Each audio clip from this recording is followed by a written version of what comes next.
By the way, when I drew my lines, I said we'd be in consolidation for a while. If you look up here, you can see that we're still going sideways right in between those bottom two lines. And again, if we put a timeline on this thing, it started consolidation at 10:12 and it broke it at 11:16, so about an hour. It started consolidation at 12:30 and it broke it at 1:30, about an hour. It started consolidation at about 2:30, okay? It may run until 3:30, till the very close of the market. And just as I say that, we go down and test it, huh?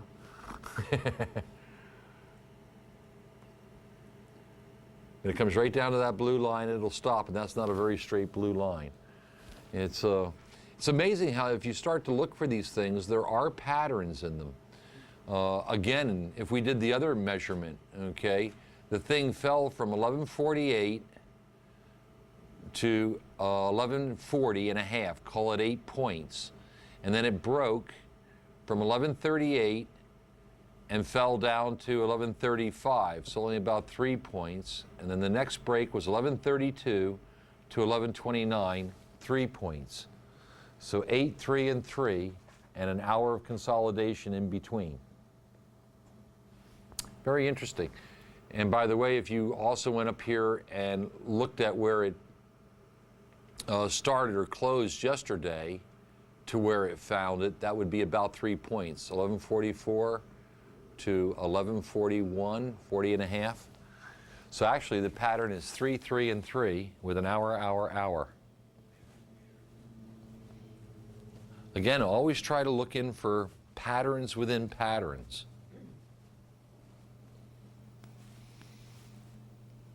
Okay, I'm not tormenting you. Anybody got a plan up yet? No?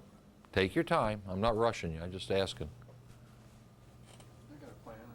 If it's ready. Okay, let's see what you got. Well, looking at stochastics, this means it's oversold, right? Correct. I'm looking at the NASDAQ and also the stock as well, and that's an oversold territory, and this has been lingering there. So I was thinking about going long at about I missed it now, but it was about 340. 39.40, you mean? Yeah, 40. Go over here and pin this thing open. Hit that red pin so to jump back and forth drives me crazy. Okay, now the good news, that's a good idea. Now, if you looked at your trend and tick, okay, you need to monitor those for a few minutes or a minute or two and see if they're improving and supporting your position or not. You're still within 3 or 4 cents of your entry point, so you can afford to wait until you see this thing come down to 1.20, 1.19, something like that, which would indicate that there's, even though it's still bearish, okay, that there's at least a little up pressure, and you just got it, okay? So now the question is are you going to have to take those 48s, or can you get a 47 or a 46? Remember when we talked about realistic entry and exit points, okay? Just because you wanted a 42, okay, what are you willing to accept within the parameters of your plan?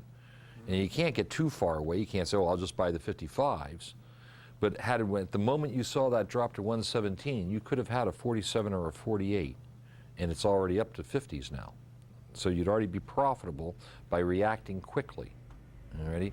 Now the concept of your plan is not bad, with the one aspect that you are bucking the trend. Okay? Because what is the day? It's down, huh? Okay? But it can't go down forever, and you do have some pretty good support lines in there, and your NDX is bouncing, stochastics is oversold, okay, and it's starting to come back up. And here's your opportunity again. If you still believe in it, you have another chance to get that 47 or 48. Okay, you might even be able to get it for 46 here in a second. Ooh. Oh, things are changing. What's your trend? Oh, it went from 117 up to 118. Okay, I'm gonna go. good. Oops. What mine fell? Oh, 41. Okay, well, it always tries to get you the best price. And it looks like this would be a good place to say it's not going to work. Okay, so figure out what that price is and be ready to load it up because it's coming down fast on you. Doesn't bounce there, 39.27. Okay. So what do you want to do? Let's go in there and put your 39.27 in there so that you're all prepared. You don't have to scramble at the last minute.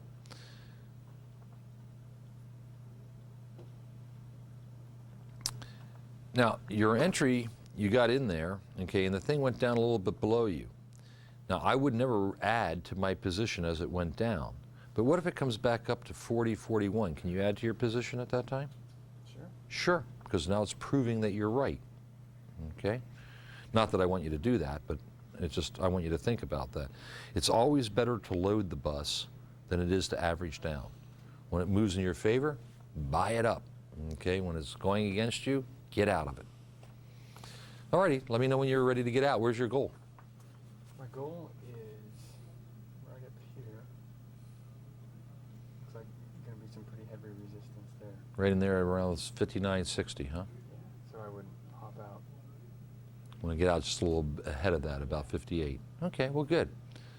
So once you start clearing and getting up towards the 60, then you want to reverse the roll here, don't you? You want to have that loaded up with your 58 or whatever, so you're ready to sell it off. Alrighty, monitor your trade. Good job.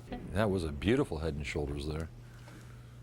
Yeah. Oh, that's on a daily. Well, Oh. no, I had Oh, to go weekly. back 2 Yeah. years, but I've been working with the stock for a little over a year, and I picked it up at 25, and I've been buying and selling it, and I just sold it yesterday. That's a good move. It's done me quite well, but Yeah. I'm trying to decide whether I'm thinking this is sort of like a resistance point. It is, yeah. 42. Mm-hmm. So if it broke 42, then I'd probably buy it again. Well, Buy into it. you know, you got this line going through here. You might want to steepen this up, and then that becomes a bit of a support. Which this line would be. You know, I draw from the highs to this next high and take it down through here, okay? Give me a Okay. reference point.